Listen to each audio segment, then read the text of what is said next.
आपका भाई अमिताभ बच्चन का पोटी चाट रहा था ना पालक वाली, आप कौन सा पनीर वाली चाट रहे थे क्या? बेशर्म कहीं के। अरे अपर्णा के दुख में शामिल होइए आप। अरे भाई ये बड़ा दुख की सवाल है कि राजनीति के लिए प्रतीक यादव के साथ जो हुआ, इंसाफ चाहिए। प्रतीक यादव के हत्यारों को फांसी की सजा मिलनी चाहिए। प्रतीक यादव की ये मौत नहीं, हत्या है। मैं फिर कहता हूं, पोस्टमार्टम रिपोर्ट देखिए, जिस तरीके से अस्पताल ले जाने में लापरवाही बरती गई, ये साफ और स्पष्ट दिखाता है कि कहीं ना कहीं बहुत बड़ी साजिश, षड्यंत्र और प्रयोग है। ये बात मान भी लूं तो उनके साला इनकी जान क्यों लेंगे? क्या फायदा होगा इनको? है अपर्णा के भाई को अगर मान लेते आपकी बात तो भी कम संपत्ति था।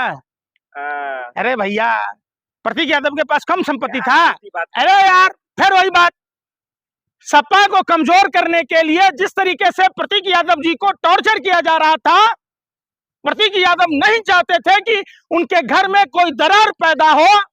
वो कौन लोग थे जो बार बार, कौन लोग फिरौती मांग रहे थे 4 करोड़ पास्को एक्ट में फंसाने की? जांच हुई उसकी? क्यों नहीं हुई? बताओ मुझे। 2 घंटे बाद अस्पताल क्यों ले जाया गया? जब पति बीमार है तो पत्नी असम में क्या कर रही थी? जो उनके शरीर पर जो चोट के निशान थे, वो किस स्थितियों में चोट के निशान थे? हैं, जिनके घर में नौकरों की कमी नहीं है, वो आदमी जाएगा किचन में पानी लेने? अरे सीएम योगी आदित्यनाथ गए उनके दुख में। अरे भाई, बाबा रामदेव गए। मर जाइए जी तो कौन खाइए घी? जब मर गए तो आप उसमें भी राजनीति कर रहे गए। राजनीति आप कर रहे हैं तो जांच करवा लीजिए ना। है, आप अगर डरते क्यों है जांच से? जो जो फोन वहां एक्टिव था, आप समझिए, अब वो पुराना भारत नहीं है। राजीव गांधी जी ने इसलिए डिजिटल इंडिया का ये काम किया था। जो जो फोन उस क्षेत्र में एक्टिव था, उस फोन के लोकेशन से पता चल जाएगा कि बात सही है या गलत है। जांच आने के बाद स्वतः क्लियर हो जाएगा। तो फिर योगी सरकार जांच क्यों नहीं करवा रही? सीबीआई जांच हो। तलाक तो प्रतीक जी ले। अरे यार, सोशल मीडिया पे आके वही कह रहे थे क्या कि मैं तलाक लेना चाहता हूं। क्यों ना लेंगे? मेरे घर को बर्बाद करना चाहती हैं। पत्नी की तरह अगर रहती तो प्रतीक यादव जी लिखती, मंथरा की तरह घर बर्बाद कर रही थी। भाजपा के चंगुल में अर्पणा यादव फंसी हुई है। वो चाह रही थी कि मुलायम परिवार बिखराव की ओर जाए। प्रतीक यादव नहीं चाहते थे कि अपने पिता मुलायम सिंह धरतीपुत्र की विरासत को छिन्न भिन्न होने देना। और यही कारण है, मौत का सबसे बड़ा कारण यही है। जांच होनी चाहिए तमाम वो इलेक्ट्रॉनिक डिवाइस जो उस समय प्रतीक यादव के घर में मौजूद था, किन किन नंबरों पर बात की गई, उनके पोस्टमार्टम रिपोर्ट का सार्वजनिक खुलासा होना चाहिए। हर एक व्यक्ति से पूछताछ होना चाहिए, तब जाकर दूध का दूध और पानी का पानी होगा। सवाल क्या चुनाव है, इस वजह से ये सब खेल चल रहा है? किसी भी तरीके से आपने देखा, पूरे देश में देखा जा रहा है। ये बात तो करते हैं, गठबंधन उन्हीं लोगों से करते हैं, कटमनी उन्हीं लोगों से लेते हैं, नफरत की भाषा वही लोग बोलते हैं, जरूरत पड़ने पर गधे को बाप कह लेते हैं, इजराइल को फादरलैंड बना देते हैं। तो जब जिसका चाल चलन चरित्र सिर्फ इस फायदा उठाने की रहा हो, उस पर क्या भरोसा किया जा सकता है? हम कहते हैं कि अगर निष्पक्ष सीबीआई जांच हो, संयुक्त संसदीय से सर्वदलीय समिति बने, जांच हो, उनकी निगरानी में जांच हो, दूध का दूध पानी का पानी होगा। ये मौत नहीं, हत्या है। मौत का जिम्मेदार कौन है? निश्चित तौर, बिल्कुल वीर पूरे हो सबास में कह रहे, अगर आपको लगता है कि यह मौत है तो इसकी जांच हो। गिर गया तो 2 घंटे बाद अस्पताल पहुंचिएगा। वाह, देखो तुम्हारी पत्रकार, यही है गोदी मीडिया के दलाल पत्रकारों की बात। गिरे हुए हैं, कहाँ गिरे थे, कौन सी जगह पर? अरे कहाँ बताओ ना। किचन में। अरे किचन कहाँ था? तुम्हारे गांव में था कि 7 समुंदर पार था? लखनऊ में ही नहीं गिरे भाई, कहाँ गिरे? अरे लाशों पे राजनीति। अरे यार, मैं जो पूछ रहा हूँ जवाब दो। प्रतीक यादव जी की जिस दिन मौत हुई वो कहाँ थे? घर में थे। अरे घर कहाँ था? लखनऊ। अस्पताल पहुंचने में 2 घंटे का टाइम लगता है क्या? बेशर्मी की हद हो गई। सरासर आंख में मिर्ची झोंक रहे हो तुम लोग। लखनऊ में अस्पताल का टोटा पड़ गया था क्या? अस्पतालें बंद थी क्या? है? किस हिसाब से बोल रहे हो बेशर्मो? सर वो हार्ट अटैक है, ऑक्सीजन नहीं। ए यार, मैं कह रहा हूं, मान लो तुम्हारी बात में 1% मान लेता हूं, 90%, 99% नहीं मान रहा मैं।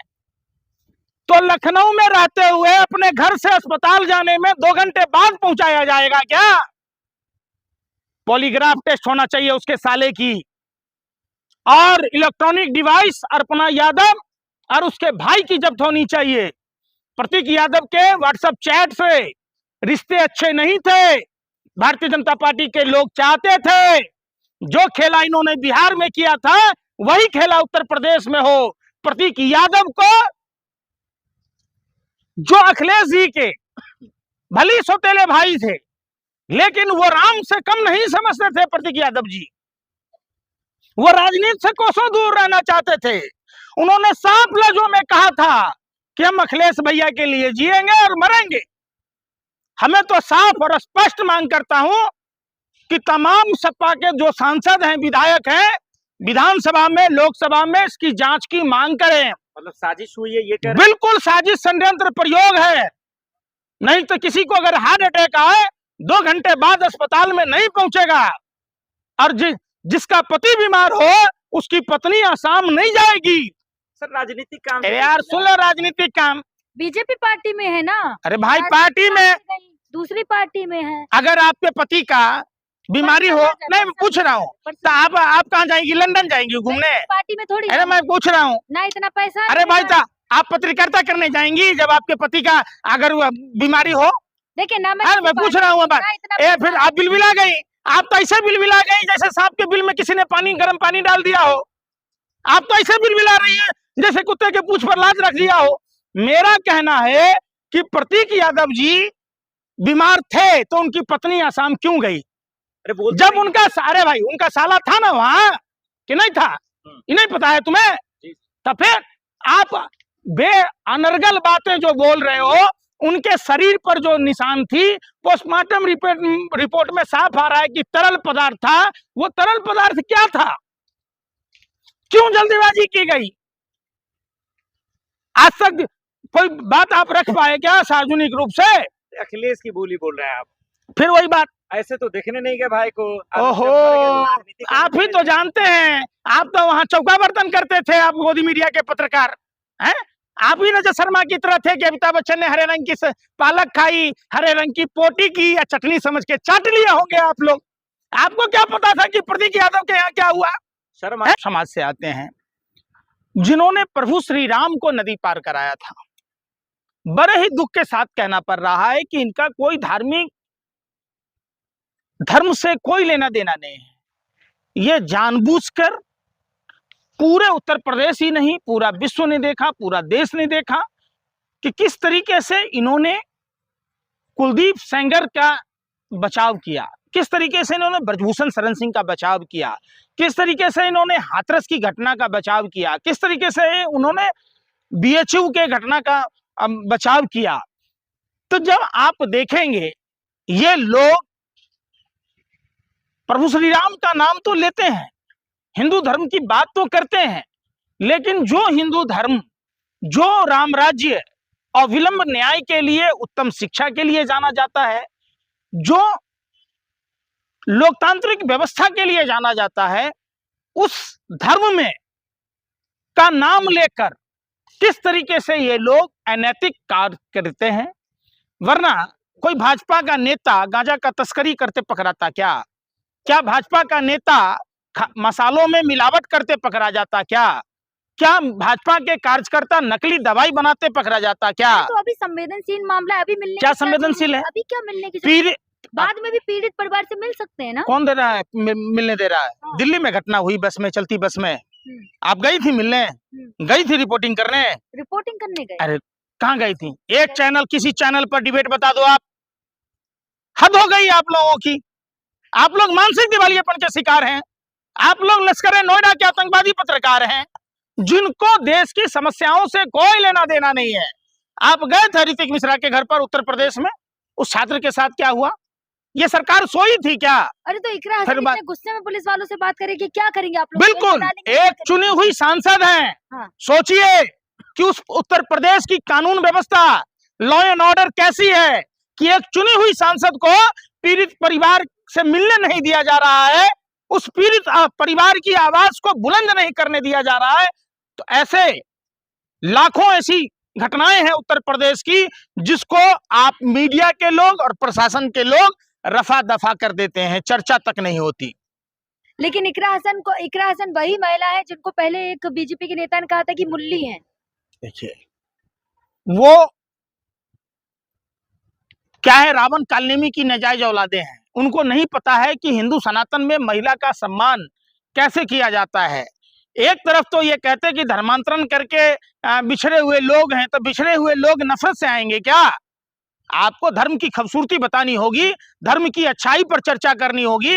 और बेटियां तो बेटियां होती हैं, चाहे वो पंडित की बेटी हो, मौलवी की बेटी हो। आप कैसे कह सकते हैं मुल्ली या मुल्ला? ये कौन सा मतलब है भाई? ये आपका ठीक आदत नहीं है पंकज जी। क्यों? आप इकरा हसन पे इतना दर्द हो रहा है उनको बोल दिया, तो और अपर्णा जी के पति को लेकर इतना बड़ा घटना हुआ, एक शब्द नहीं बोले आप। तब सवाल तो बनता है ना, करा लीजिए सीबीआई जांच, है भाजपाई लुखों में दम, संयुक्त संसदीय समिति से करा लीजिए। किस तरीके से प्रतीक यादव की संदिग्ध परिस्थितियों में मौत हुई, ये एक साजिश षड्यंत्र प्रयोग की बू आ रही है। आप एक बात बताइए, इतने बड़े हाई प्रोफाइल परिवार में जहां नौकरों की लाइन लगी होती है, अर्पणा यादव उस दिन कहां थे भाई? असम। क्यों? पति बीमार रहेगा, आप असम में जाइएगा? हैं? काम से थे वो। अरे भाई, राजनीति काम पति की बीमारी से ज्यादा जरूरत है क्या? आप बताइए ना। और अरे भाई, प्रतीक यादव का साला कहाँ था? लबलब मत करो ज्यादा मेरे से। उनके शरीर पर जो निशान थे, क्या कभी उस पर चर्चा किया आपने? अरे किचन में गिरने सलीखे सिखाता है, धर्म नफरत नहीं सिखाता है।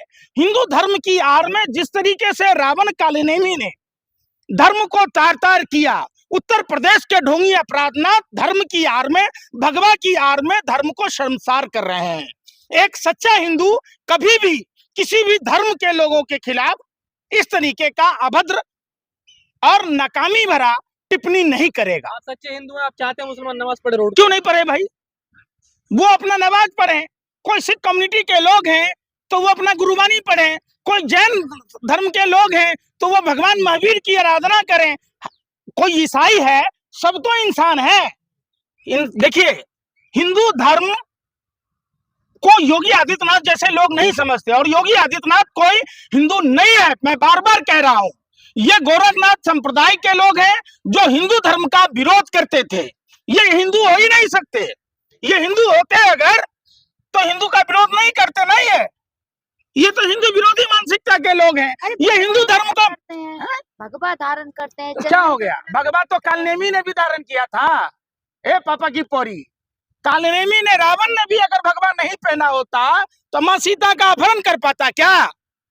अगर रावण अपने राजसी पोशाक में जाता तो कभी मां सीता को छल नहीं कर पाता।